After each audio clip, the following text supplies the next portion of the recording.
So to begin, although I know we'll still have people continue to file in, I'd love to welcome you again to Wholesome Holiday Dishes. My name is Grace Sheeler. I'm the Outreach Director for Allegheny Mountain Institute. Allegheny Mountain Institute, or AMI, is a nonprofit organization dedicated to cultivating healthier communities through food and education. And our primary program for doing that is our AMI Farm and Food Systems Fellowship, which has actually opened its applications for next year's fellowship today.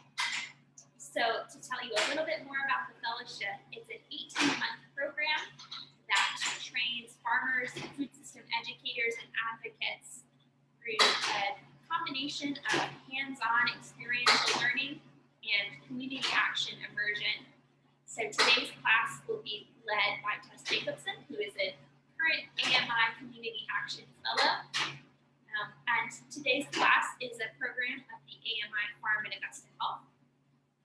It's a part of our series of classes that is dedicated to reinforcing the connection between food choice and healthy, resilient diets, and what those mean for your life and your wellness as a whole. If you are just now meeting AMI for the first time and would like more information about our programs or our fellowship, please visit our website at www.amifellows.org, and you can learn all about the fascinating work we are doing in this community. Before I pass the microphone to Tess to get started with today's revamped stuffing recipe, I just want to say a few things about food safety if you are cooking along at home. One of the most important things that I learned at AMI that I did not know I didn't know is the correct way to hold a chef's knife. So I'm going to share that with all of you. I have my chef's knife here, and rather than holding it back here on the handle, as I once did, it's a great practice to move your hand up on the blade a little bit so that you are mostly on the handle with a little bit on the blade. That gets the knife's balance a little bit more accurately. Wrapping your fingers around the handle to be sure that they are out of the chopping zone. Remember that this section of the knife's blade tends to be the sharpest. With your off hand, the one that's not cutting, you want to see a good position like this that we sometimes call the tiger claw. Gets those fingernails pointed down and away from the cutting zone so that as I am putting my hand on the cutting board to hold my vegetables, always keeping the fingernails adjacent to my knife blade. If my knife blade slips, my nails are going to work as a block to keep the rest of my fingers safe, and hopefully there will be less need for Band-Aids in our kitchen. With that said, I'm going to step out of the frame and let Tess take over. I will continue to be monitoring our chat box. So if you would like to ask a question throughout the class, feel free to type that into the Zoom chat box, and we'll get to you as soon as we're able. Thanks.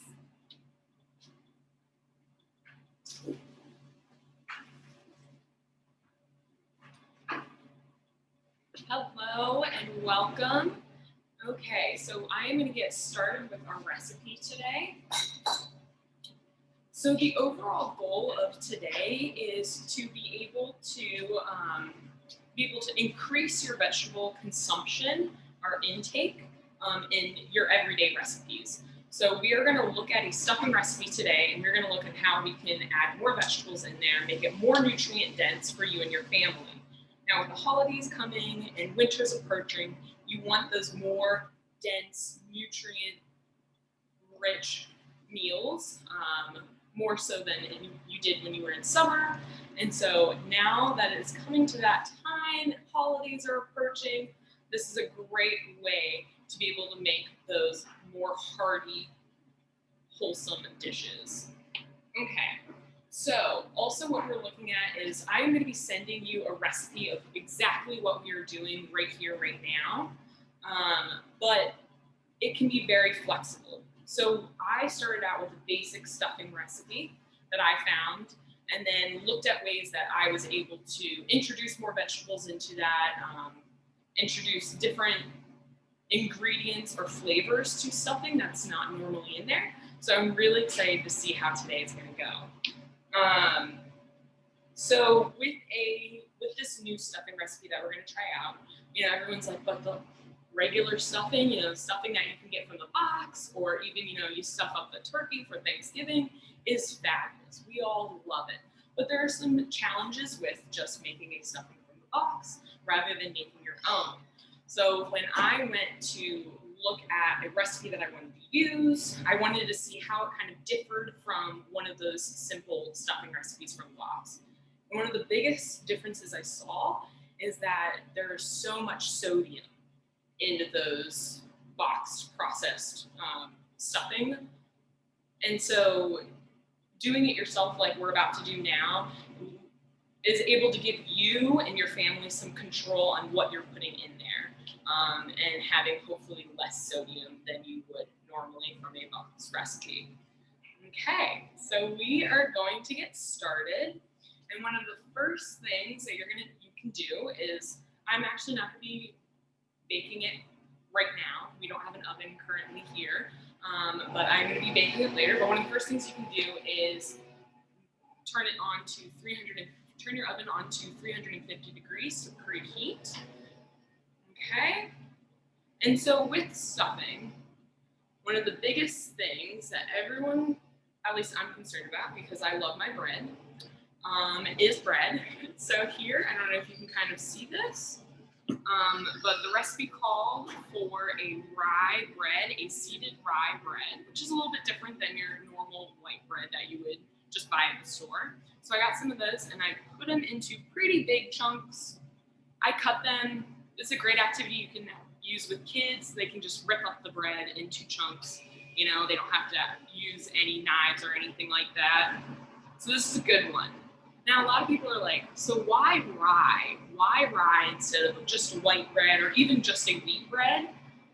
Rye actually has less gluten in the flour than, say, a wheat or white flour would have. And it kind of gives it a more dense structure. If you're looking at it, I know it's hard to see now, but I'm looking at it, it's a denser structure than just a normal white bread. So it actually holds up a little bit better in stuffing recipes than another type of bread. If you don't want to use rye, that's okay. The flavor is a little bit more complex. It has an earthier kind of more sour taste to it. This is a sourdough specifically, so even that has a more sour taste to it, but it also has a very earthy complex. I like that because I want that for our stuffing, and for some of the ingredients, it's going to work well together. If you don't like rye, you are able to try to find maybe like a seeded wheat bread or a pumpernickel. All of those are going to be better for you in the long run than like a white bread, but also have those complex flavors that will help out with your ingredients as a whole. Okay, so I tore this bread up and I left it out overnight, so it's kind of hard and dry right now. I just have it in a bowl. I just wanted you to see that. And then I'm just going to set it to the side here. Okay, so instead of, a lot of people, love their bread and their stuffing and everything, but gluten-free, there are a lot of gluten-free options. You could use a gluten-free bread or even rice. A nice wild rice could be a good substitution in this type of recipe rather than using bread. And it looks like we got some questions in, so I'm going to hold off for a second. So one of the questions you just answered was about gluten-free bread. Okay. Also had a question about cornbread, and we want to know how much rye bread you started with. Correct. Mm-hmm. So I started with, it was just a loaf of rye bread, and I heard that I answered the question about gluten. Oh, did somebody send the recipe in it? Yes. Okay, I saw that somebody sent the recipe in there. Thank you, I appreciate that. So I started out with this is about 10 cups of ripped up rye bread that I let dry overnight. And cornbread, I heard was a question. So cornbread is another option. What I've seen with cornbreads is that it falls apart rather easily. So being combined into a recipe like this is probably going to make more of a soggy, dense stuffing overall than if you had these pretty dense chunks of, say, a rye bread or sourdough or wheat. Is that good? So next we are going to, I know this looks like a full cup, but it's actually only a quarter cup. I just wanted to put a little more than a quarter cup in. This is of pepitas or pumpkin seeds. So the next step is to put a quarter cup of pumpkin seeds or pepitas into your bread mix. So first what you can do is toast them if they're not already toasted. I was lucky and I bought some roasted pepitas already, so they're ready to go. But you can do it on the stovetop or you can do it in the oven. Just put your pepitas on a sheet. You can sprinkle some salt and pepper or cayenne pepper on there if you want to, and then just put it right into the oven, but you don't have to. So mine are already roasted, and I'm just going to throw them in here with my bread. Now, pumpkin seeds are a great addition to this recipe just because they're going to add a crunch to your stuffing that you might not get otherwise. You can use other things like sunflower seeds are a good substitution for pepitas. If you don't like seeds, and if you're lucky and you don't have any nut allergies in your family, you can use things like pecans, walnuts, sliced almonds. So you have your options here. You don't just have to use. And that's kind of the whole point of this, is we're looking at what can we substitute into this recipe to make it your own, and to kind of use what you have on hand. I'm lucky and I had these on hand already, but if I had walnuts or pecans, I'd probably most likely be using those instead.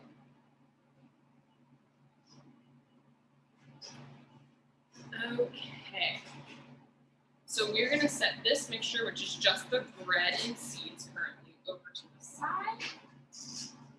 And if you look right here, I have this heated up, ready to go. I'm just going to turn it up a little bit. Get this going. Now I am using an extra virgin olive oil to place in my cast iron skillet right now. Use what oil you have on hand. Now, an olive oil or an avocado oil or canola oil have higher heat points, and so they're better used for on the stovetop, and then again when you bake it later on. So these are great options. Other options could be if you render your own lard or if you have butter. Now, butter adds a nice flavor to your dishes, but it also it has more fats than, say, other oils.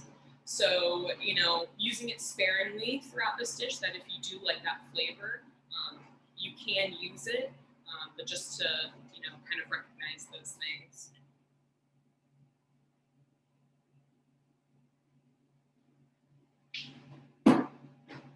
Okay, so I just put some oil in there. And if you can't really see, I have about a pound of mushrooms here. Now I bought pre-cut shiitake and also baby bella mushrooms. It said to use a mixture of mushrooms, and those are two of my favorites, so I was like, yeah, perfect.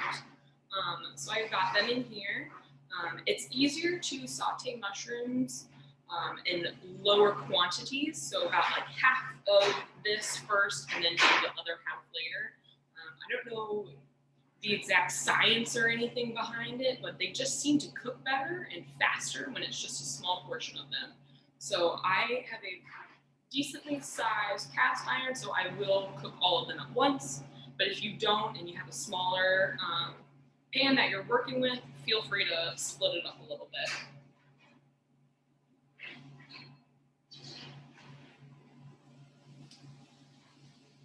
That's sizzling already. And now I am just going to do a quick grind of salt and a quick grind of pepper. Now, these mushrooms are going to take a little bit of time to cook. Smell delicious. So with mushrooms, now these were already pre-cut, but if you get whole mushrooms, just big slices is good. They're going to cook down to be pretty small. Now, a lot of people think when they think veggies, or this is what I think, that the brighter the veggie is, say this is just a piece of kale, but this piece of kale is a lot brighter in color than, I don't have a piece of iceberg lettuce on me right now, but if I had a piece of iceberg lettuce, it is a lot brighter. And so in my head I go, okay, the brighter the vegetable, usually the more nutrient dense it is. And that is pretty much the case when it comes to vegetables. There may be some exceptions here and there. So a lot of people are like, okay, well, mushrooms are brown. They're not super colorful. So how can they be really packed with things? I'm like, okay, mushrooms aren't plants. They're part of the fungi kingdom. So they take on a whole new rule than if it was a veggie. So mushrooms are very good for you. They are packed with B vitamins as well as vitamin D and fiber. And for those who are vegan or vegetarian, the hardiness and earthiness of mushrooms make them a great substitute for meat. I like to chop them up finely and put them into red sauces instead of like ground beef. They add wonderful flavor, great texture. So these are going to be cooking for a little bit. Does anyone have any questions before we move on? Good. Okay, cool. Okay. So those are going to be going for a little bit. I turned them up so it hopefully is a little bit faster. So the next step, while the mushrooms are on the stove, is figuring out what other type of vegetables you want to put into your stuffing. Now, it's easier for me because my roommates and I all work on farms, so our fridge is pretty stocked with vegetables constantly. And so I took a look in our fridge to kind of see what we had and what I could use. Now, this stuffing recipe or other recipes like it, where a bunch of vegetables are going to be cooked together, you know, you have some greens in the back of the fridge that have been there for like a week. They're getting a little soft. They might not be crunchy or, you know, what you want for a salad, but guess what? They'd be perfect in this recipe, or a soup, or a stew of some kind. This is your way of kind of making this meal your own. Look at what veggies you have on hand, and are they going to work together? And if so, it'd be a great idea to use them. Now I am just getting my mushrooms are getting there, so I just want to stir them a little bit.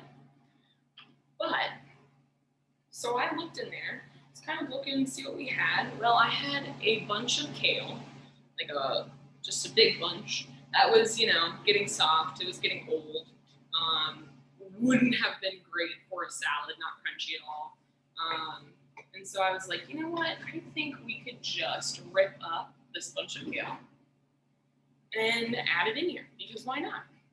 So I ripped up, so I destemmed the kale. So if you hold your stem, I wish I had a piece on me right now, hold your stem, you can kind of just rip off the leaves of it if you pull down hard on the stem.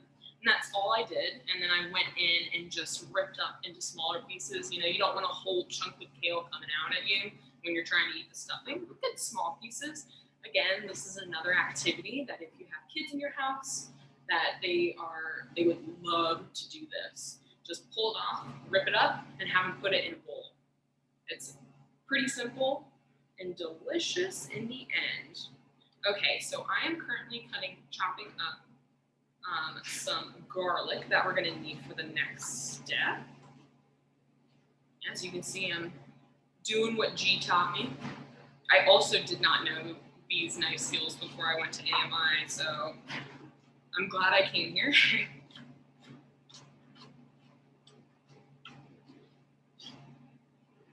Now it's looking like our mushrooms are pretty much done. Faster than I thought. I really like this thing. Now I am going to carefully take them over. Try not to spill them into this mixture.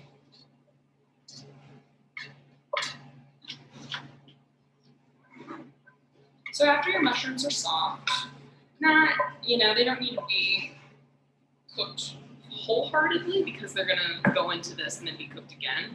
But once they're pretty soft, take them out of the pan, put them in another bowl. That's what I just did. And then you can prepare for your next step. So I am just roughly mincing this garlic because I'm terrible at mincing garlic, to be honest. But I try. Put some more oil in here. So this one is going to need a little bit more oil than usual because we're about to put a bunch of veggies. So I'm going to put almost about a quarter cup of oil in here because we're really going to need it for all of the veggies that are about to come. Okay. So I am going to get this garlic out of my way. And we are going to start with carrots. So I have a carrot here. So you can see I took the tops off of it. And I'm just going to take the very green end of it and then this little wiggly part here, get it off because we don't necessarily need that. But save it for later. And I can tell you what you can do with it when we get there. So I just have this beautiful carrot. And I'm just going to chop right down the center of it. Hold it like it was. And then continue to chop. Nice, decently even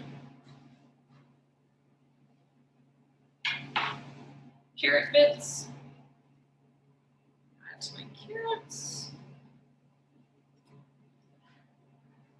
Again, I looked into my refrigerator, saw that I had some carrots that I had not used yet. I don't know, carrots are classic for stuffing, so you could always just get them. I had them, hadn't been using them, so I was like, perfect, it's gonna go right in my stuffing. They're gonna be the first ones that I put in there. Next thing I had some celery. Now this is thinner celery. This is from our farm. Now that it's cold, it's not growing as thick as it used to. Very similar to carrots. You see that little seam down the center of the celery. I usually just take it, run my knife right down that rib, and then also chop it, giving me fairly even little celery pieces. Now, I already chopped one onion. I chopped a large white onion, and I have it mixed in with my celery pieces. I think it's hard to see. And I'm also going to throw that in there with the carrots. One question that AMI is often asked that I just want to mention today is why we don't peel our carrots. Oh, that's a great question.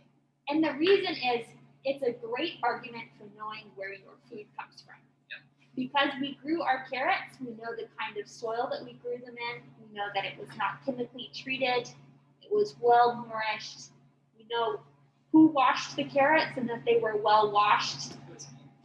So we know that our carrots are safe to eat, not going to transmit any kind of chemicals to us, and that there's a lot of nutrition that comes from that carrot skin. So it can be beneficial to eat the whole carrot. And if you're confident that your food was well grown and not contaminated in any way, you can sometimes skip that step of peeling a vegetable like a carrot. Now, you wouldn't want to go so far as not peeling your onions because of the taste and texture of that kind of peel, but something like a carrot, feel free to eat the full vegetable. Very well said. Thank you, Dee. Again, all of the veggies except the mushrooms currently were grown on our farm over at AMI's farm at Augusta Health. It's the farm that I work at. So I know I just did something, didn't tell you what it was. I have 2 shallots here. Shallots are my absolute favorite. And I am just chopping them up, not mincing as finely as I would for garlic, more of a rough chop like onion. Super easy, great flavor. If I don't have an onion, I would much rather, if I could eat shallots every day, I probably would. And I would choose them over onions, I'm gonna be totally honest. People may fight me on that, but they're just so good, and just the flavor of them is amazing. It's kind of like a little mixture, if you haven't had a shallot before, between an onion and a garlic.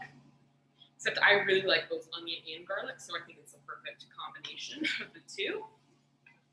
So I am just going to be sauteing these all together. Now I haven't put my garlic in yet. I usually wait until these get a little bit softer before I put it in, just because sometimes garlic can burn, and I don't want it to burn in this recipe. So I will put it in a little bit here. We have a question about the strings on the celery, and the reason that we didn't pay too much attention to celery strings, although you could carefully de-string your celery, is that with everything in this recipe being twice cooked, most of our vegetables will become pretty soft. You're unlikely to have a mouthfeel objection to stringy celery by the very end. But certainly, if you are particularly sensitive to celery texture, I must admit, I don't like it much myself. And this is one situation where I would make a substitution and use something with a similar texture, like Swiss chard and a different flavor. But this is something you can do to accommodate for your own palate and your own taste or taste objections, as the case may be. And very good one, because I was just about to get into my own tastes.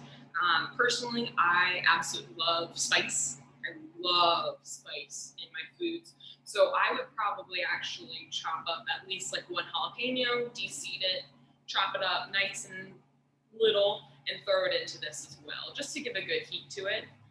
I'm not doing that today because, well, I'm not going to be the only one eating this, and so I need to be careful about what other people also like. So I know I just did something while Grayson was talking about celery, and that is this right here. So this is just a vegetable broth. It is about 3.5 cups of vegetable broth that I'm going to be using throughout this. I just threw some in to get the carrots softer. Carrots can take a bit of time, and it's just kind of to help them along, get a bit softer, since we don't have all of the time in the world. Just turning this up a little bit. Now, I will be honest with you, I did not make this vegetable stock. I did 3.5 cups of hot water, and did 3.5 teaspoons of vegetable, what are those cubes? Bouillon, thank you. My pronunciation is absolutely terrible. And I am spacing out, but did that to make this. If you want to make your own stock, it is one of the most simple things. All of the scraps that you have from making this, so extra celery sticks that didn't get in there, carrot tops, carrot pieces, onion pieces that didn't make it in here, garlic skins, honestly, anything you want, any kind of vegetable byproduct that came out of this meal or any of your other meals are a great way to start to make your own stock. So I know some people keep a baggie in their freezer that they put all of their vegetable scraps in, and then at the end of the month, dump it in a big pot, fill it with water, and boil it down to make a vegetable broth, which is a great way to use up any of your scraps, or use your scraps a second time or first time. Now, a little bit. So you can do that. Same thing goes with chicken stock or beef stock or pork, whatever floats your boat. You can put bones, extra bits of chicken or whatnot into a big pot, and also fill it with water and boil it down to get a nice stock. So that's a simple way of being able to, make your own. Again, trying to figure out, how much sodium or things that you're putting into your body. Okay, so this is getting there. Now, I'm just going to try to see if I can cut through the carrots, when it's done. A great way to tell when this is when you think it's done, not close. You can kind of tell by the onions or the shallots. Are they turning that more translucent color? Shallots will turn more of a nice brown color. So just checking to make sure that's happening. And I am going to add the garlic in now.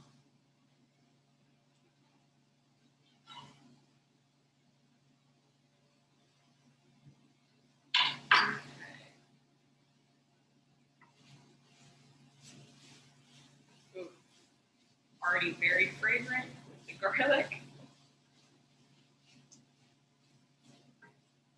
Okay. So the next part, once this is done, is that you're going to be wanting to add your kale or your sauteed greens of some kind. Now, Grayson mentioned earlier that instead of celery, she likes to use a nice, the stem of Swiss chard. That's a great option. And then you can always cut those leaves up and put them in instead of a kale. Now, a great substitution that's very similar nutrient-wise to kale is collards. So that is a great choice as well. You can honestly do most anything. If you like your sauteed, whatever sauteed green that you like, you can probably put in here. I know you can do arugula, which some people might not think is a sauteed green. Spinach is a great one. Swiss chard, collards, different types of kale. Mustard greens are kind of spicy, but also a great option. So anything like that would be awesome and will work well in this. And now I know some families have, beets or turnips as sides to their holiday dinners. Now beet greens or turnip greens are edible. And so if you are cooking them, in another part of your meal, think about maybe you can rip them up, chop them up, and throw them in here, and that could be your sauteed green. So there's a lot of options. Us at AMI, we love to eat the entire plant. There's just another way to do so. Okay, so once this has gotten soft, smells delicious, we are going to take, the recipe is just going to say one bunch of kale. It's not super specific, so this is the bunch of kale that I have. Again, it's going to shrink down a lot, way more than you think, so I would probably overdo it rather than underdo it. So I am just going to throw it in here. And then I'm also going to add a little bit more oil, just with new additions.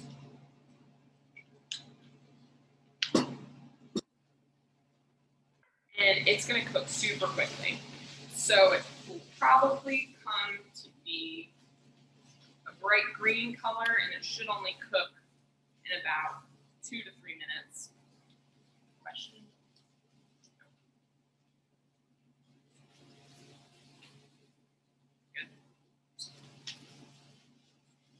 pot's getting a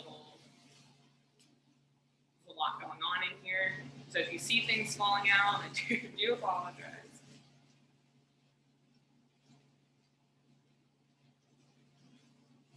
We're just going to cook this down.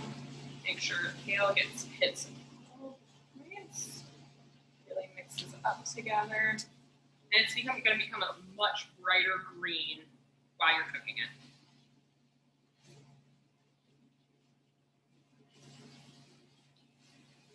Okay.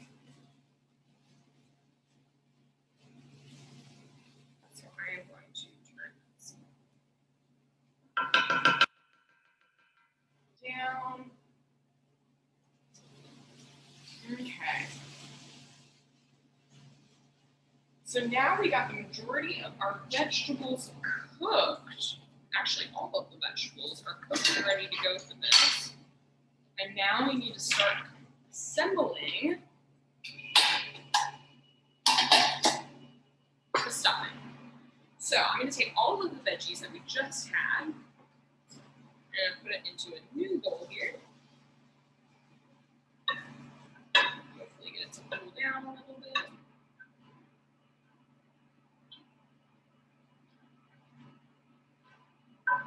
Try to get as much in there as I can. Put that back down here.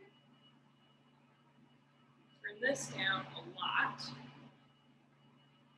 So I know the kale is going to kind of continue to cook while it's in here with all the veggies, but I'm just going to get some of the heat out so it doesn't get too mushy. And while you have that, you can also take your mushrooms that you had. Now there's going to be liquid in the mushroom. You can either pour out the liquid, which I might do a little bit of, pour out the liquid, and then put the mushrooms right in there with the other veggies.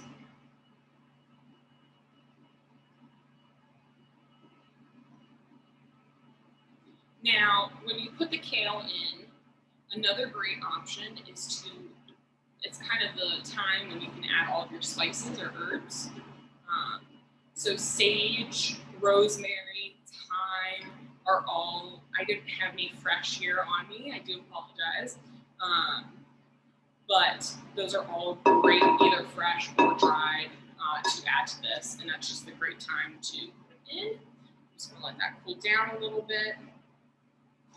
A great rule of thumb, if you are fortunate enough to have fresh herbs from your garden or maybe a CSA box, is that when you're using fresh herbs, you should use about 3 times as much as a recipe calls for if it's dried. Dried herbs tend to be a lot more potent, a lot more concentrated. So if you are adjusting a measurement between fresh and dried, always use more if you have fresh herbs. Great. Yes, very accurate. And also, I mean, either way, whatever you have, it's going to taste great. So I would just add in, your family's favorite herbs or spices if they have them. Again, like I said, I like things a little bit spicy. I like to put cayenne pepper randomly in things. So this is probably something where I would do that for sure. Okay, so the next step, I know in the ingredients, I said a half cup of dry white wine. I don't really drink white wine or wine in general, so I did not have that on hand, but I did have lemon juice. So you don't have to use wine, a dry white wine if you don't have it. A white wine vinegar or white vinegar or your favorite vinegar or lemon juice would be a great substitution. I also didn't necessarily feel like I wanted to use an entire half cup of lemon juice. So what I'm going to do is I'm going to do a 1/4 cup of lemon juice, which is this right here, and then a 1/4 cup of stock. So what we're doing now is we're going to actually deglaze this pan. So everything that's been in here, all the flavors are still in here with a little bit of oil. So I'm just going to pour the lemon juice, hear it, in there. And I put it down to low, just because I want to deglaze it. And I'm just going to swirl it around, getting off all the little bits, all the little brown bits, all the little onion bits that stayed on and didn't get into there, everything. that is going to get a nice flavor for this lemon juice. That's going to bring even more into the stuffing.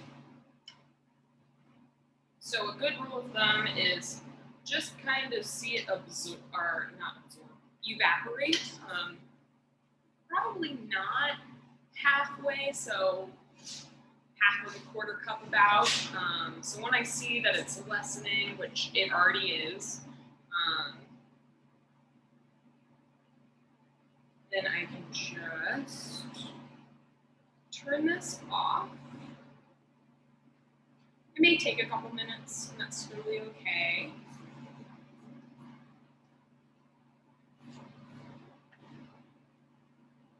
So I'm just going to keep stirring this, trying to get all the little bits off into it. I'm just going to let it kind of do its thing for a minute or two while I'm getting the next step prepped. Okay, so the next thing that we want to prepare is the egg mixture that's going to go with all of this together. Now, if you are allergic to eggs or vegan, or you just want to try something new, there are a bunch of different ways that you can not use eggs in your recipe.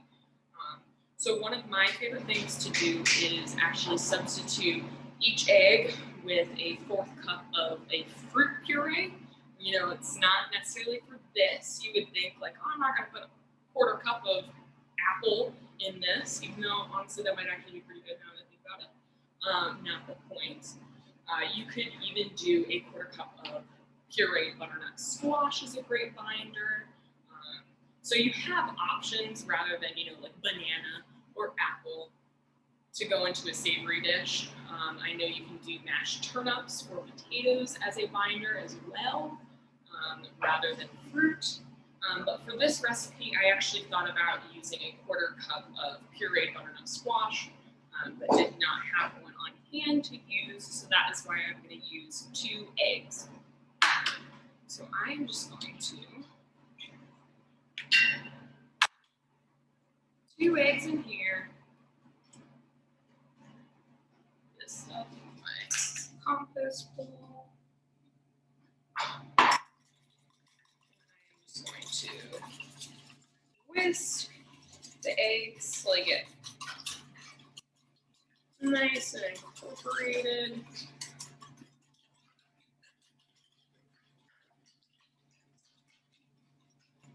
And then I am going to put, if I can find it, 2 cups of my stock. So again, I'm using vegetable stock.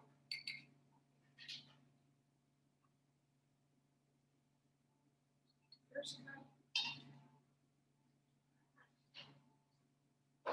And if your stock is hot, I would let it cool down before you put it into the eggs, or it will cook the eggs, and you don't necessarily want that.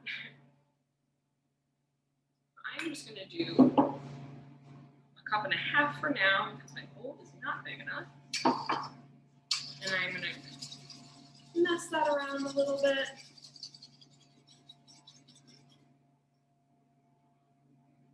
Okay. And then also, again, a little less than 1/4 cup of oil in there. And then I'm also going to salt and pepper this mixture right here.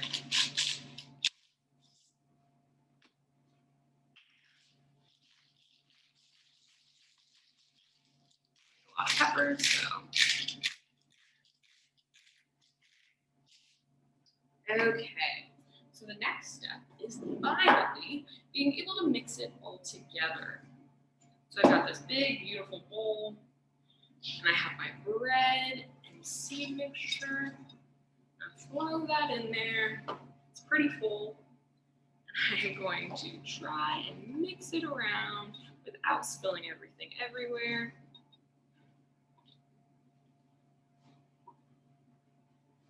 See, spilling everything everywhere. Good. And I would make sure that you have a large enough bowl to be able to properly mix everything.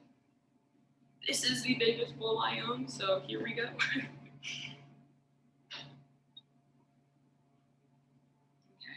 add those pieces that fell back in.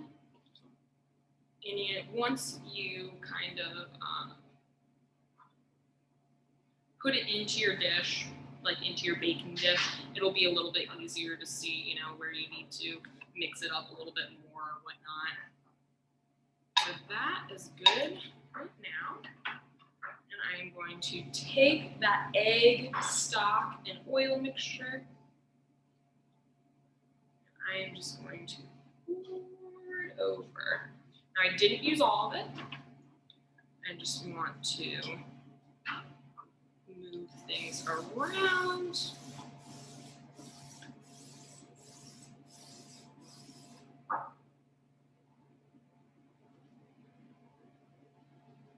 Okay, looking like I still need more of it. Pour the rest on.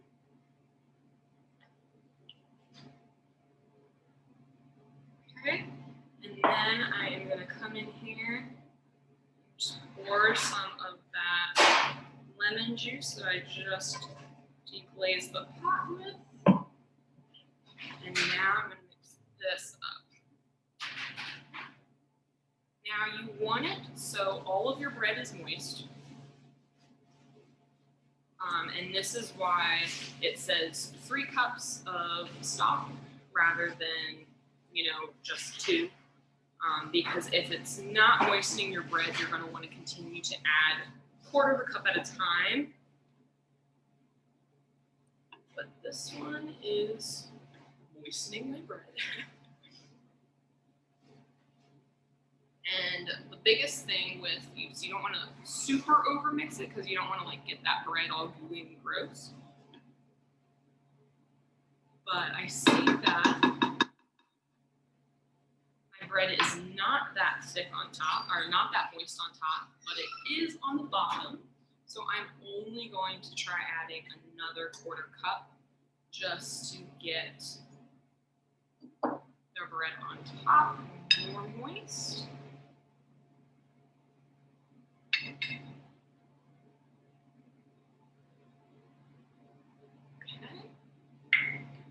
Any questions so far about what I'm doing or why I'm using something? Just a wish that Zoom had smell-o-vision. Yeah, it smells really good. I wish you were here with me to be able to see that. Okay, so then once you got your bread to the moisture that you would like it, you are going to put this in the baking dish.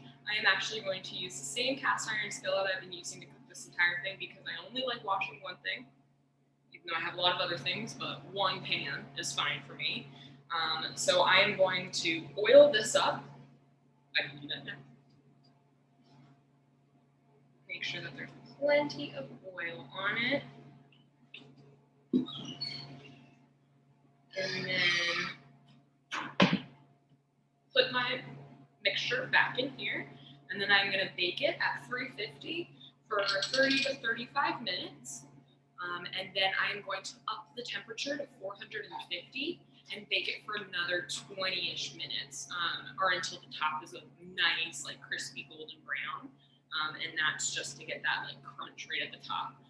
And I like using a cast iron rather than like a thicker baking dish, just because I like it evened out and more of that crust on top, so like everyone can have a scoop with that crust. So I am just going to kind of splatter that in there. And it's a perfect size for that. I just love the size of this cast iron. I'm just going to scoop off all the other little bits that are in here.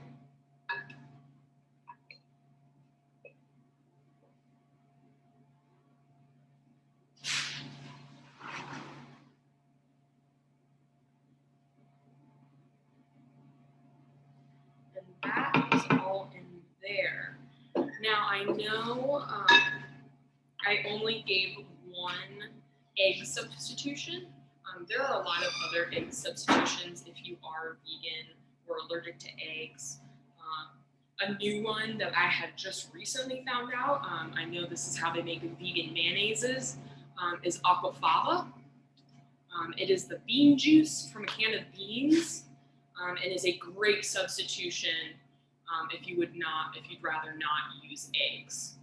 So you can, most people have cans of beans in their house, so you can use those cans of beans and then save that liquid and use, I think it is, let me look real quick, it is about 3 tablespoons per egg. So for every egg you're using, I would use 3 tablespoons of aquafaba. There are a ton of different ways that you can substitute out eggs for your dishes. And that's kind of the whole point of this cooking lesson, was to know that, there are so many substitutions and you can really make recipes your own and using what you have on hand. I am going to send you my entire list of substitutions that I had and kind of with the recipe, with the ingredients, and so that will all be sent to you. Are there any questions that anyone still has? Oh, I will say last minute, stuffing, especially this stuffing, is a great one to prep the day before. I could leave it like it is now and then bake it tomorrow, put it in the refrigerator, keep it overnight and bake it tomorrow. If you want to do that, you may want to add an additional quarter cup of your stock or something. But yes, thank you so much for joining me. And I will be here if you have any questions. Awesome. Hi, Anne Leslie.